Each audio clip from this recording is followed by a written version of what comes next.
Our meditation on the book of James. Ya, kita membaca 19:20-21 pasal pertama. We are going to read from chapter 1, 19 to 21. Ya, boleh tolong bacain in English. I'll read in English. Hearing and doing the word. Know this, my beloved brothers, let every person be quick to hear, slow to speak, slow to anger. For the anger of man does not produce the righteousness of God. Therefore put away all filthiness and rampant wickedness, and receive with meekness the implanted word which is able to save your souls. Mari kita berdoa. Let us pray. Tuhan berkati untuk perenungan hari ini. God, please bless our meditation today. Tuhan menenangkan hati dan pikiran kami, Calm our hearts and our minds, supaya kami sungguh beroleh berkat melalui perenungan firman. so that we may be blessed through the meditation of your word. Berkati hamba-Mu, berkati Saudara Teguh yang menerjemahkan, Bless your servant and the translator. berkati kami semua yang mendengarkan. Bless all of us who listen. Demi Yesus Kristus kami berdoa. In Jesus' name we pray. Amin. Amen. Saya pikir ini ya, keunikan dari surat Yakobus ini karena banyak address practical things, itu hal-hal praktis di dalam hidup ya. One of the unique part of the book of James is that it addresses very practical things of Christian life. Ya, waktu address practical things ini bukan berarti terus kemudian nggak ada doktrin sama sekali ya. Di dalam address hal praktis ada doktrinnya, ada pengajaran tentu saja gitu. Now, when it addresses practical things, it doesn't mean that there is no doctrine behind it. The doctrine becomes the basic for the practical things. Ya, di sisi yang lain juga ada surat-surat yang seperti kayak highly doctrinal, tapi bukan berarti nggak ada practical implication. On the other hand, there are also other letters that are more doctrinal, but it doesn't mean that there is no practical implications. Tapi pendekatannya dari Yakobus ini kayaknya rather bottom up ya, memang hal-hal yang sifatnya itu praktis gitu. But I think the approach from the book of James is more bottom up. It addresses more practical things. Ya, kalau sudah baca di sini ayat 19:20-21 ya, ini almost self-explanatory gitu, hampir nggak perlu ada khotbahnya sih gitu. If you read from verses 19 to 21, I think it's quite self-explanatory. There's probably no need for preaching. Ya, tapi ya mungkin kita mau highlight ya, kita bilang kenapa sih ini, apa sih relasinya antara ini ya, satu dengan yang lain, misalnya tentang quick to hear, slow to speak, dan seterusnya, ini ada relasi apa gitu. But we want to highlight several parts, especially the relation between one part and another. For example, what's the relation between being quick to hear, slow to speak, slow to anger? Seperti kita tahu ya, Alkitab firman Tuhan itu nggak pernah hadir di dalam vakum ya, itu selalu ada konteksnya, itu selalu. Like we always know, the Bible is not present in a vacuum. There's always a context behind it. Misalnya di sini dikatakan dia quick to hear gitu.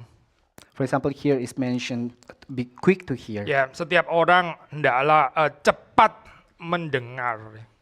Let every person be quick to hear. Kalau kita cari oposisinya ya, actually mudah sih. Kita bisa either bikin negasi quick jadi slow ya.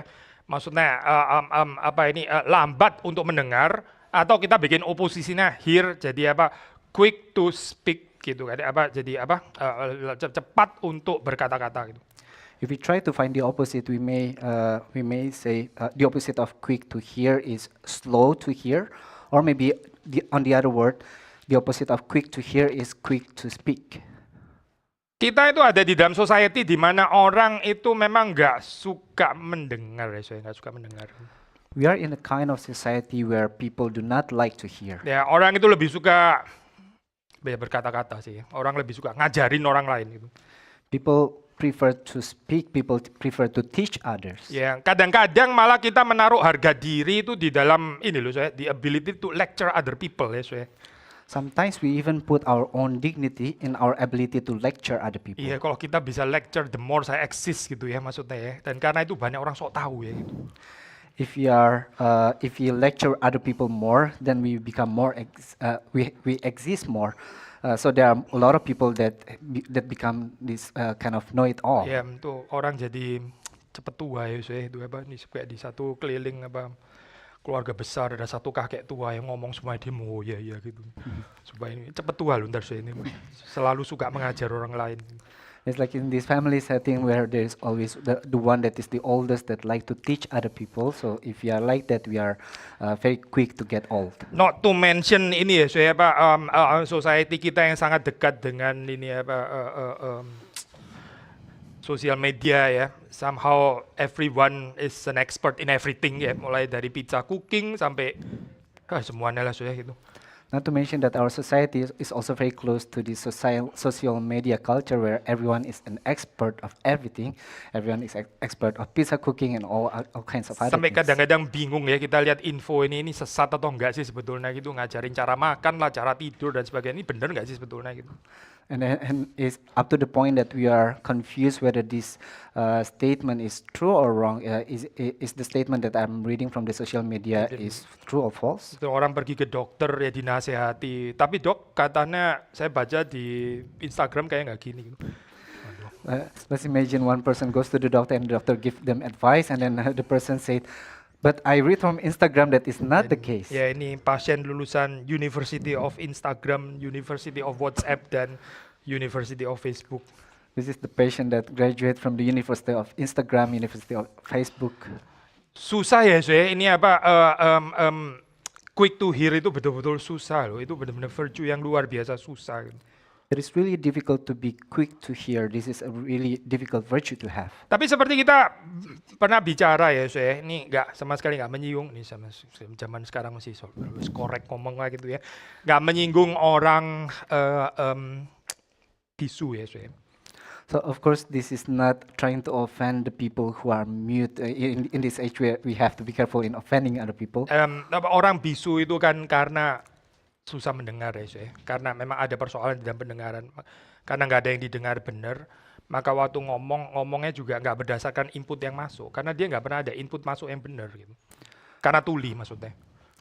The people who are mute are often is because they are deaf, they cannot hear anything, and therefore they cannot speak properly.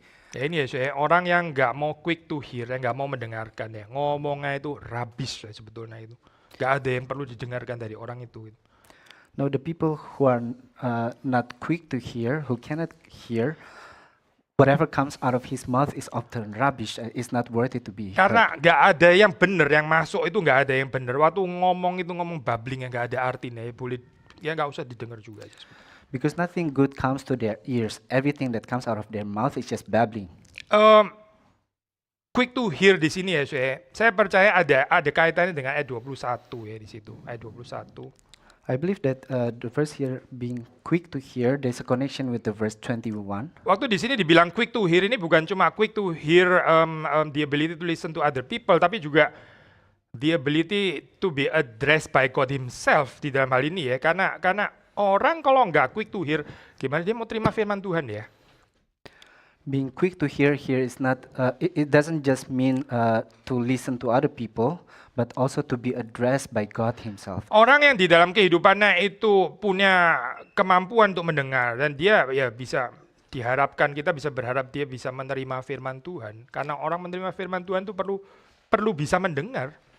If a person has the ability to be quick to hear, we can have hope that the person will listen to God because he can hear.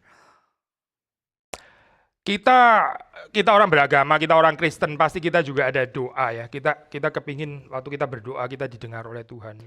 We are religious people, we are Christians. Of course, we pray to God, and when we pray to God, we want to be heard. Ya, tapi pertanyaannya saya, waktu Tuhan berbicara ya, firman Tuhan itu ya, kita juga ada sensibility to listen nggak?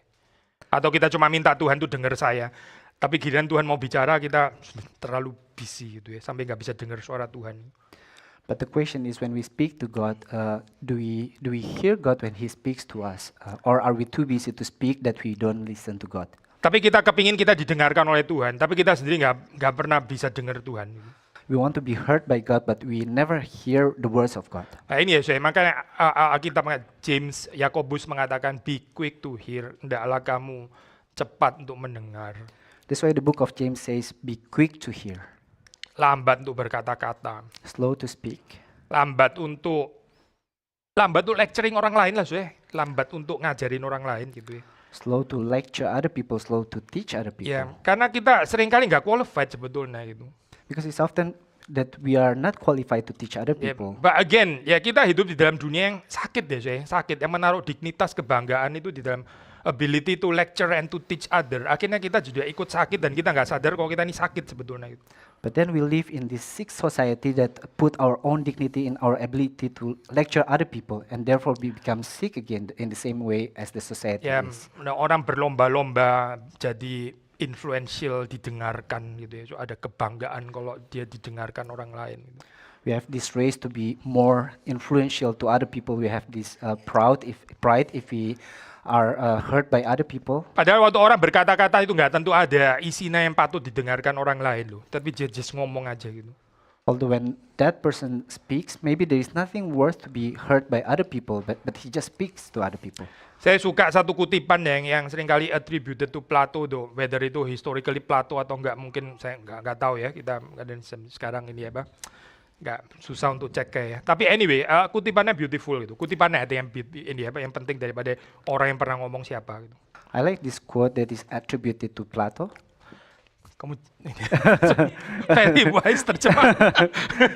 Yo nggak masuk ke dalam entanglement of ini ya, scholarship itu, that's good juga sih. Gitu. Ini persoalannya scholars memang gak enak gitu. So the quotation sounds ini ya, a wise man itu speak when he or she has something to say. But a fool to speak because he or she has to say something. Apa maksudnya bedanya? Kalau a wise itu speak because he has something atau he or she has something to say. Kalau a fool ya speak because he or she has to say something gitu ya. Ini jangan-jangan saya ini ya has to say something ini hari Minggu jam 3:30 soalnya gitu ya. Has to say something, celaka ini kalau kayak gini. So a wise person says something because he has something to say, but a fool say something because he has to say something. Tapi I hope ada- it's not me. Ya, and you too. Juga. And also Kadang-kadang saya ini apa di dalam setting tertentu ya, orang itu didesak untuk bagaimanapun untuk kasih speech ya. Memang waktunya mesti ngomong gitu ya. Sudah duduk di sini mesti ngomong apa ya sekarang gitu. Ya pokoknya harus ngomong. You have to say something gitu misalnya. Tapi nggak ada something sih sebenarnya. Nothing to say sebenarnya. But still has to say something gitu. in some settings we are often forced with this kind of situation where we have to say something, even though there is nothing that we can say. Ya, saya kita ini hidup di Jerman ya. Kadang sudah nggak terlalu biasa. Meskipun kita orang Indonesia agak sedikit nggak biasa lagi sama kebudayaan Indonesia gitu. To certain extent ya maksudnya. Now we live in Germany, although we are Indonesian, maybe we are not accustomed so much with Indonesian custom anymore. Ya sudah tahu kan di sini kalau orang itu ngomongnya direct saklih gitu kan ya. Nggak ada basa-basi gitu. You know, here in Germany people talk very much directly. Kalau di Indonesia itu waduh basa-basi dan panjang ya, soalnya panjang gitu. In Indonesia there are a lot of small talks. Ya, saya pernah diikut satu apalah semacam conference ya di mana kasih ini. Terus waktu ngomong itu benar saya itu pendahuluannya itu ngomong ini ya ini karena kita bersyukur gini. 5 menit lebih saya pikir sebetulnya ini apa sih inti ngomong ini gitu ya. Kenapa mesti ngomong sepanjang ini ya gitu ya. Saya bersyukur ada event ini diselenggarakan gini apa ini itu. Panjang sekali saya pikir kapan ya ini kita ngomongnya sebetulnya gitu. Kenapa dia nggak langsung ngomong intinya sebetulnya apa sih sebetulnya gitu. Kita sudah nggak biasa lagi ya dengan kebudayaan yang panjang dengan basa-basi itu ya. I once attended a conference where the introduction part was so long. It was I'm very grateful for this, and that. It took probably 5 minutes, and what's the point actually of all of this talking? I think we are not accustomed anymore with this kind of culture. Ya, ada gap gitu ya, saya ada gap. There is a gap. Ya. So balik lagi ya saya. Waktu kita berbicara ya, ini dikatakan slow to speak. Kenapa gitu? So again, when it is written here to be slow to speak, why is that? Karena Tuhan mau apa yang kita katakan itu betul-betul adalah sesuatu yang keluar dari repertuar keintiman pergaulan kita dengan Tuhan. So benar-benar ada treasure yang keluar itu. Because God wants it to be the case that when we speak out of the depth of our relation with God. Ya, kadang-kadang ada kalimat-kalimat yang mungkin indah ya, tapi kita sendiri belum terlalu mengerti, kita belum juga menghayatinya, belum juga melakukannya, tapi kita buru-buru kepingin share kepada orang lain kan langsung deh forward gitu. Sometimes there are these beautiful sentences that we actually have not fully understood it. We have not fully done it, but we already share it and forward it to all the other people. Ya, generasi kita ini generasi yang terlalu cepat deh, so ya. Generasi forwarding company yang terlalu cepat itu ya, Pak. Tapi nggak ada waktu untuk mengerami, ya pinjam istilah ini ya, mengerami kebenaran gitu. Our generation is a generation that is too quick in forwarding all kinds of statement to other people. There is no time for us to try to understand the truth. Di James sudah bisa baca ya, di surat ini juga diberikan peringatan, jangan banyak di antara kamu yang mau menjadi guru. Ya ini ini nyambung sama slow to speak ya. Jangan suka lecturing orang lain gitu. In the book of James is also written that let it be that not many of you are trying to be teacher. Apa sih saya di dalam ini ya? Apa ini quick to hear, slow to speak itu ya? So what does it mean here in being quick to hear and slow to speak? Saya pikir bukan cuma sekedar sabar. Sabar memang sih termasuk pasti di dalamnya gitu ya, kesabaran gitu. I think it's not just about being patient. Of course, there's this patient being there, Tapi juga kerendahan hati ya. Gitu. but it is also about humility. Kerendahan hati in the true sense of the word sih, di dalam pengertian ini loh. Waktu seseorang mendengar ya, dia itu membuat dirinya itu jadi nggak terlalu penting kan, benar nggak ya? Kayak di sini nih contohnya ya, saudara kan lagi dengar saya, ini cuma contoh by the way ya. Yang lebih penting saudara yang atau saya yang lagi ngomong gitu, atau saudara Teguh yang lagi translate ini ya. Karena ini contoh ya, contoh bukan posting loh, bukan itu. Karena saya yang lebih penting di saat ini, betul kan ya? Saudara kalau kurang satu orang keluar, ya mungkin ya nggak apa-apa juga kali ya. Tapi kalau saya keluar langsung selesai eventnya gitu kan. Ya saya yang lebih penting di sini karena saya lagi ngomong gitu. So humility in the sense of when we hear other people, we actually put ourselves in a less important position. So let's take an example here where Pastor Billy is preaching, and all the others are listening. Who is the more important person here in this place? It's not about boasting, but of course it's Pastor Billy, because if Pastor Billy goes out, the whole event is done. But if one of the congregation goes out, the event can still go on. So in this time and place, Pastor Billy is the more important person. So waktu saudara quick to hear, waktu saudara mendengarkan, itu saudara membuat orang lain itu lebih penting daripada saudara, and that's painful untuk kita punya ego gitu. So when we are being quick to hear, we put other people in the higher places, in the more important place than us, and it is quite painful for us. Ya, itu ego kita itu scratch gitu ya. Kita maunya kita yang ngajar, lu yang diem, lu yang listen to me karena I am the knowledgeable, lu yang rada ignorant gitu loh maksudnya. Itu yang kita mau sih actually. When we are doing that, we actually scratch our ego, because naturally we want to be the teacher, we want to teach other people, we want to speak. Itu again balik to our society ya, society kita itu kalau society timur ini ya, orang kalau anak kecil sudah jangan banyak ngomong, lu tahu apa sih gitu ya, nanti kalau the more lu jadi dewasa, lu jadi punya ini, dan silakan ngajar orang lain, apalagi kalau lu highly successful, wah silakan bikin seminar, kita akan denger you semua, tapi lu mesti sukses dulu gitu ya. Now in Eastern society, we say to the children, you shouldn't say anything. Only then when you are becoming adult, then you becoming more successful, then you can have a seminar, you can talk to other people. Ya, tapi kamu masih kecil, lu tahu apa sih, sudah jangan banyak ngomong lah gitu, lu denger dulu gitu.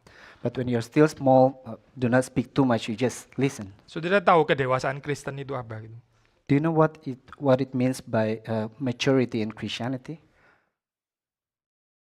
Kedewasaan Kristen itu bergerak dari banyak ngomong, lalu jadi lebih humble untuk mendengar. That is kedewasaan Kristen.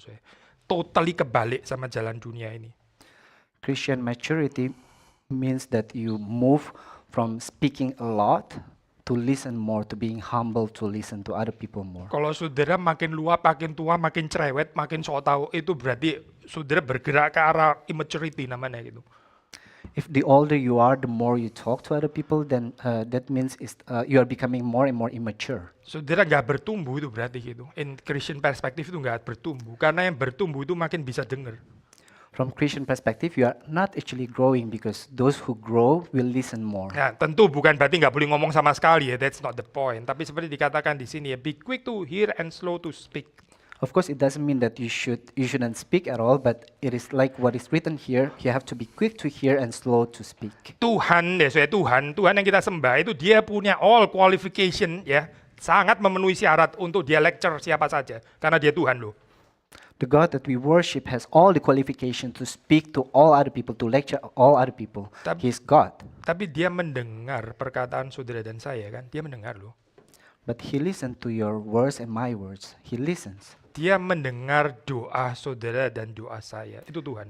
He listens to your prayer and my prayer. That is God. Kenapa dia nggak bilang, "Shh, nggak usah ngomong.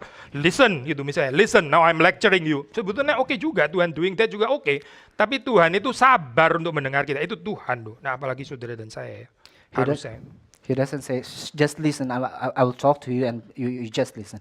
No, he doesn't say that. He doesn't say that. Although he can do that, but he listen to our prayer. Setelah slow to speak, bicara tentang slow to anger. After slow to speak, the verse says about being slow to anger. Ya, hendaklah orang itu lambat untuk marah. Let every person be slow to anger. Sudah kalau kita baca di dalam kitab Keluaran ya, slow to anger itu termasuk salah satu atributnya Tuhan gitu. If you read from the book of Exodus, being slow to anger is actually one of God's own attribute. Ya, Tuhan bukan nggak bisa marah gitu. Tapi kalau Tuhan marah itu berarti ya sudah sampai pada waktunya memang Tuhan mesti marah. Gitu. It is not that God can be angry, but when God is angry, that means it's already the time for God to be angry. Tapi Tuhan itu nggak gampang marah. Itu Tuhan itu slow to anger. But God was not easy to anger. He was slow to anger. Menarik saya bilang khotbah ini ya, ini apa ini cocok istilah ini untuk kita orang Indonesia ya. Sebetulnya istilah ini ya sabar ya di dalam bahasa Yunani itu pakai istilah makrotumia. I often speak about this. The term be patient is in the Greek word Is is makrotumia. makrotumia. So makrotumia itu kalau terjemahan bahasa Inggris agak literally ya, itu namanya long tempered itu. Long temp makro itu besar gitu ya. Long tempered itu. Makrotumia, if it's translated to English, it means long temper. Ya, kalau yang lawan kata nah ya quick tempered ya. Itu tahu quick tempered. Kalau orang Indonesia itu ngomongnya sumbu pendek itu. Itu quick tempered namanya gitu. Sumbunya itu pendek, sebentar kesulut, sebentar meledak, meledak. Ya itu namanya quick tempered itu. So the opposite of long tempered is quick tempered. It is very easy, very quick to angry. Saya tuh observe dengan istri saya, kita tinggal di Berlin ini ya, so ya. Kalau urusan sama behurde, ya ini apa? Kalau yang tinggal di daerah pusat ini jutek ya, so ya, orangnya gitu. Wah sedikit-sedikit ngamuk, tanya baik-baik dijawab langsung emosi loh. Kayaknya sudah kena personal attack, kenapa ya orang kayak gini? Sampai ada yang ngomong kayaknya banyak kepahitan ya orang di sini. My wife and I observe if we have this dealing with the behörde, with the government office. It is they are often very rude. We just ask some questions and then they are immediately angry. Saya bilang yang di daerah center, bukan all behörde, bukan yang di daerah center. Yang di Altklinike, Frohnau, itu ya Pak Heiligensee atau Marcat, saya nggak tahu ya. Kayaknya lebih nice gitu ya, kayaknya di daerah pinggiran itu lebih oke gitu. Lebih ada work-life balance mungkin kayaknya. Di sini sudah kan nggak tahu siapa yang neken gitu. Yeah, that is especially the case with the behörde in the central area, while those that are in the side area they are more relaxed. Ya, lama-lama kita juga bisa ikut gendeng ya saya ini. Kayaknya caranya mesti gini. Sudah datang-datang mesti siap berantem dulu gitu ya. Either gua dipukul atau gua pukul duluan dengan kacau so kayak begini, culture kayak gini ya. So after some time we may also be influenced. Then we think before I'm hit, I will hit first. So di sini bicara tentang slow to anger, not easily provoked, guys. Itu nggak gampang meledak ya. Itu sumbunya itu panjang. Ibaratnya kalau kesulut di sini itu masih ada waktunya gitu jalan ke sini mungkin sampai sini padam akhirnya gitu. Itu namanya long tempered ya, slow to anger. So here is speaking about being slow to anger. That means that it's taking long for us to get angry. There is time and Nah, apa sih saya kaitannya? Kenapa slow to anger? Tadi kita mengatakan ya kita perlu slow to anger karena Tuhan itu slow to anger. Kita ini kan meniru Tuhan gitu ya, meneladani Tuhan. Gitu. So we have said, why should we be slow to anger? Because we are imitating God. He is slow to anger, and therefore we should also be slow to anger. Tapi di sini kalau sudah lihat, ini relasinya dengan ayat ke-21, lagi-lagi dengan ayat ke-21 ya. But again here, if you see the relation with verse 21, Karena orang yang quick to anger itu ya nggak mungkin receive the implanted word with meekness. Karena terjemahin dulu ya. Someone that is quick to anger, it is impossible for him or her to receive with meekness the implanted word. Karena seperti saudara lihat di sini ya, menerima firman Tuhan itu mesti dengan meekness ya, dengan lemah lembut gitu. Because to receive the implanted word, it needs meekness. Orang yang marah sedikit, marah, ya itu firman Tuhan tuh gak bisa masuk saya. Gak mungkin bisa masuk di dalam diri orang itu. If you are always being angry, the word of God cannot come to him. Karena apa saya? Karena orang yang terus angry itu hatinya itu seperti hard soil ya, seperti kayak tanah itu keras gitu. Hidup itu so tough ya, keras gitu. Sehingga firman Tuhan tuh gak pernah bisa masuk gitu. Because a person that is quick to anger, his heart is like a hard soil that the word of God cannot come inside. Yeah. His life is so tough that he cannot receive the word of God. Memang ya di Alkitab ada macam-macam ya, nggak selalu anger, tapi juga bisa misalnya tipu daya kekayaan dan kekhawatiran dunia ini juga bisa bikin akhirnya firman Tuhan tuh nggak bisa masuk karena terlalu khawatir dan terlalu tertarik greed dengan kekayaan. Itu juga bikin firman Tuhan mental akhirnya gitu.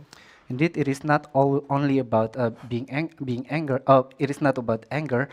For example, the Bible also talks about also the deceit of riches and the worry of the world Yeah. that makes us difficult to receive the words of God. So ini bukan tentang karena dia nggak ada kesempatan dengar firman Tuhan. Oh bukan sih, bukan itu. Gitu. So this is not about whether he doesn't have the opportunity to listen to the words of God. It's not about that. Atau kurang frequent dengar firman Tuhan. Ini bukan tentang frekuensi, bukan. Or it is not about being frequent enough to listen to the words of God. No, it's not about the frequency. Ini tentang hati yang terlalu greedy, hati yang terlalu khawatir, hati yang terlalu keras, terlalu marah-marah. Ini akhirnya bikin firman Tuhan itu berapa sering pun tetap nggak pernah bisa masuk di dalam kehidupannya. It is a heart. It is about a heart that is too greedy, that worries too much, and being angry too much that cannot accept the words of God. So hati-hati ya saya dengan sin of anger. Ini kalau di tradisi Middle Alter medieval ini one of the 7 deadly sins, termasuk salah satunya itu anger. Wrath itu one of the 7 deadly sins. So be careful with the sin of anger, because in the tradition of the Middle Ages, this is one of the 7 deadly sin, where anger or wrath are one of the most deadly sin. Ya, itu 7 deadly sins. Of course kita bisa ada perspektif kritikal ya. Kita nggak harus setuju semuanya gitu. Of course, we can have critical perspectives towards this concept of 7 deadly sin. Misalnya kita percaya dari perspektif reformatoris, sin apa sih yang nggak deadly? Semua sin juga deadly gitu. Bukan cuma 7 itu gitu ya. For example, from the perspective of reformatory, what kind of sin that is not deadly? All sins are deadly. Tapi at least dari sin 7 yang di list itu ya, itu bikin kita lebih aware. Ini hati-hati loh. Ini kadang-kadang kita pikir ini nggak terlalu sin gimana gitu ya. Ini kan bukan membunuh orang. Saya bukan pergi ke pelacur loh, bukan. Saya bukan ngambil uangnya gereja atau bukan loh. Saya cuma marah. But at least by listing these 7 deadly sin, we become more aware. We know that these sins are also deadly. For example, we may say, no, I'm not killing other people. I'm not going to the prostitute. I'm not stealing the money from the church. I'm just being angry. Orang yang di dalam kehidupannya itu ya gampang sekali meledak, gampang sekali marah. Ya sekali lagi ya saya, ini akan kontras dengan being meek and being humble itu ya. Itu ya, akhirnya dia nggak bisa reseptif terhadap Injil, nggak bisa reseptif terhadap firman Tuhan.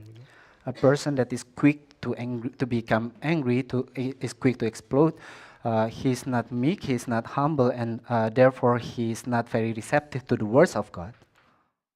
So hidup di dalam dunia yang berdosa ini ya, fallen world. Mana mungkin sesuai kita itu nggak terluka, nggak pernah kecewa, yang nggak realistis kita tahu kan ya. Now living in the world that is sinful is impossible for us not to be hurt. It's just impossible. I think kekristenan juga nggak mengajarkan bahwa saudara setelah jadi Kristen saudara nggak akan pernah lagi terluka gitu ya. Ya itu nggak realistis juga sih kayak gitu. Nggak realistis ya ajaran itu. Now, Christianity also doesn't teach us that once we become Christian, once we believe in Jesus, that we will not be hurt again. That kind of teaching is not realistic at all. Tapi kekristenan itu menjanjikan ini loh saya, kedewasaan to deal with disappointment ya. But Christianity promises this maturity to deal with our disappointment. Ya, how to deal dengan being terluka gitu ya, being hurt. Itu gimana gitu. How to deal with being hurt. Bagaimana forgive other people. Ya, itu kekristenan menjanjikan itu. How to forgive other people. Yeah. That is promised by Christianity. Bagaimana meskipun kita itu vulnerable ya, vulnerable, lemah, tapi kita bisa tetap berharap gitu dan bukan jadi sinis dan sarkastik. How Apalagi nyinyir gitu ya. How is it that when we are becoming vulnerable, we do not become sarcastic, we don't become cynical to other people? Actually, sekali lagi ya, kita bisa bilang Christian maturity itu ya, kalau orang betul-betul mature, dan dia itu nggak takut di dalam kehidupan ini ya boleh dikecewakan dan dilukai orang lain. The more seseorang mature. If we are mature in Christianity term, then we do not have to be afraid of being hurt anymore.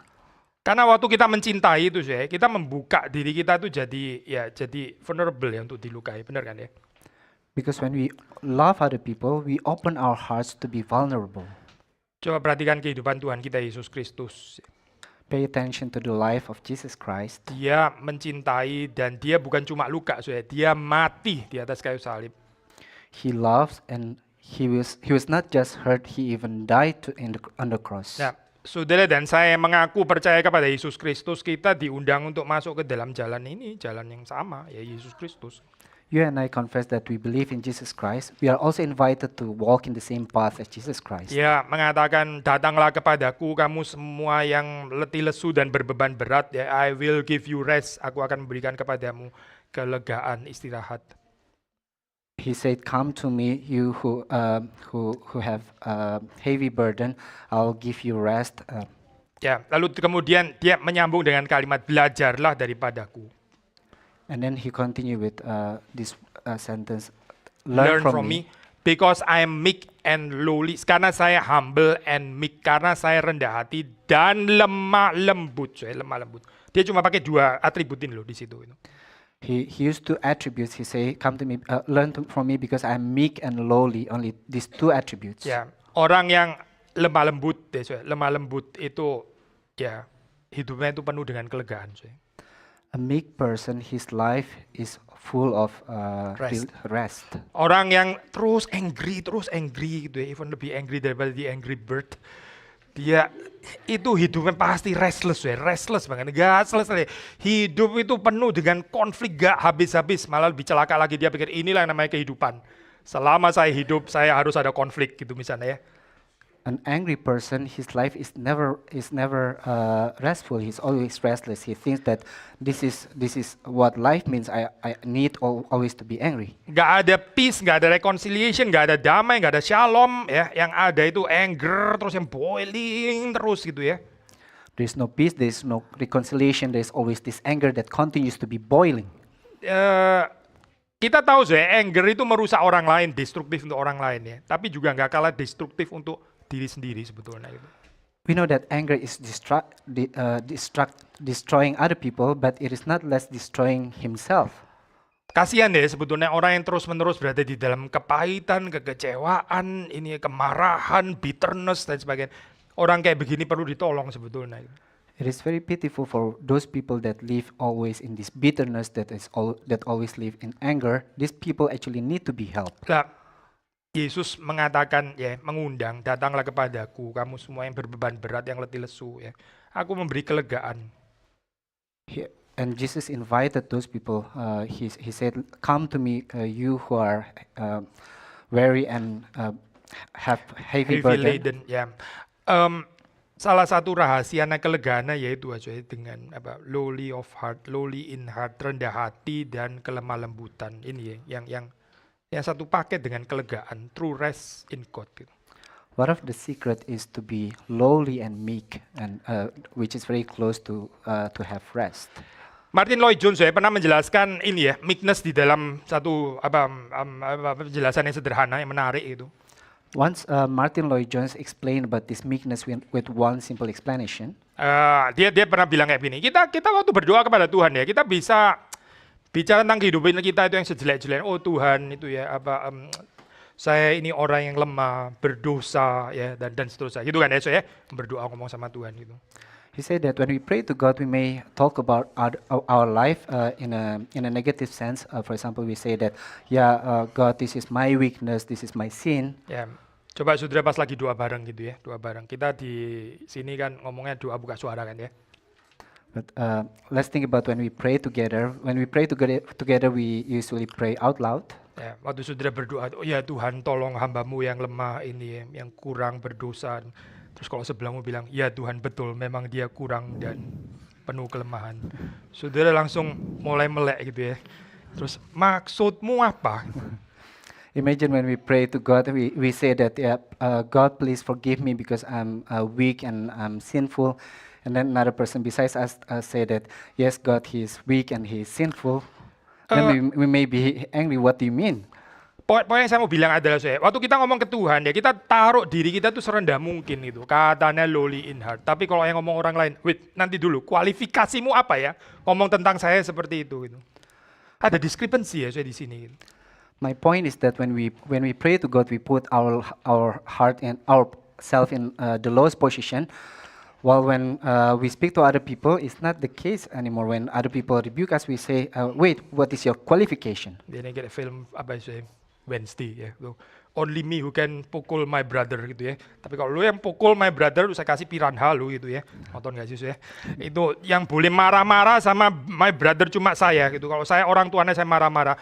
Tapi kalau anak saya dimarahin orang tuanya, wait, ini lu tuh siapa ya marah-marah anak saya? Kita orang tua jadi tersinggung luar biasa gitu. It is like in this movie Wednesday, the person says that. Kayaknya nggak terlalu resonan, ganti aja cerita. Nggak nonton mereka ini. Yeah, maybe it's not very relevant. Maybe we don't watch the movie. Tapi yang tadi, yang orang tua itu tadi ya. Yeah, Yang it's orang about, tua. the examples of maybe when we as parents we say it is only me that can be angry to my children, but when other people are angry to my children, they should not do that. Ya ini loh saya problem of meekness gitu. Kita bilang meekness, tapi kita bikin kualifikasi ya. Cuma saya yang boleh bicara tentang kelemahan saya, tapi orang lain meskipun ngomong yang sama loh, or even less, oh kita sudah tersinggung luar biasa. So this is the problem of meekness. We want to be meek, but we put a qualification. It is only me that can talk about my sin, about my fault. But when other people talk about my fault, then we become very much offended. Saya kalau nggak salah ingat siapa ya, mungkin Charles Spurgeon, dia pernah mengatakan waktu orang lain bicara buruk tentang kau gitu ya, itu yuk jangan tersinggung gitu. Tapi yuk mesti pikir orang itu nggak tahu bahwa saya itu lebih buruk daripada yang dia bisa pikir. Karena ada kelemahan yang orang lain nggak tahu kok sebetulnya. It is probably Charles Spurgeon that says that when other people talk bad about us, we shouldn't be offended, but instead we should say, actually that person doesn't know how big my sin is, maybe because there are other sins that person does not know about me. In reality, I am much worse daripada yang orang lain bisa bicarakan tentang saya. Tapi kita kan seringkali bukan gitu saya pikirnya, bukan. In reality, I'm much worse than what other people can talk about me, but usually it's not the case that we feel that way. Sekali lagi ya saya, kalau kita bertumbuh di dalam Tuhan, So one more time, if we grow in God, kita akan makin gentle, saya makin meek ya, makin lemah lembut. Meaning nggak easily provoke, nggak easily angry. we'll become more meek, more gentle, will not become easily provoked, will not become easily anger. Dan Alkitab mengatakan yang meek and gentle ini loh saya, ini yang bisa receiving the implanted word itu cuma possible through meekness gitu. Not without meekness saya, nggak pernah bisa masuk sebetulnya. And the Bible says that it is only those people that are meek that can receive the implanted word. Otherwise, it is impossible for the word of God to come to their heart. Tadi kita mengatakan atribut Yesus Kristus sendiri ya, lowly in heart, dia rendah hati dan gentle dan meek. Just now we say that this is also one of the attribute of Jesus Christ, that he is lowly in heart, he is gentle and meek. Ya, kalau kita bertumbuh di dalam Kristus dan harusnya kita juga bertumbuh in gentleness, meekness ini. If we grow in Christ, we also have to grow in this meekness and gentleness. Ya, harap Tuhan mengaruniakan kepada kita kerendahan hati, mengaruniakan kepada kita kelemah lembutan. May God grant us humility and meekness. Lalu kita bisa lebih reseptif ya. lebih reseptif, lebih aufnahmefähig terhadap firman yang ditaburkan di dalam kehidupan kita.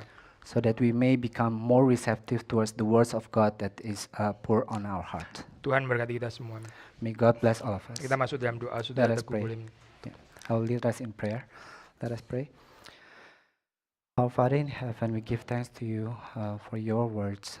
Often we think that we are meek enough. Often we confess our sins in front of you, but when other people rebuke us, we do not want to receive it. We are quick to anger. We pray, Lord, that you may teach us so that we know to be humble, to be meek like Jesus Christ, so that our hearts are more receptive towards the Word of God. Please teach us daily, because often we come to you with apparent humility, but when we go out of the church, when we deal with the society, the world, we come back to our normal self, we become proudful again. We pray that you may continue to teach us day by day. Thank you, Father, and please bless our life. In the name of Jesus Christ we pray. Amen. Amin.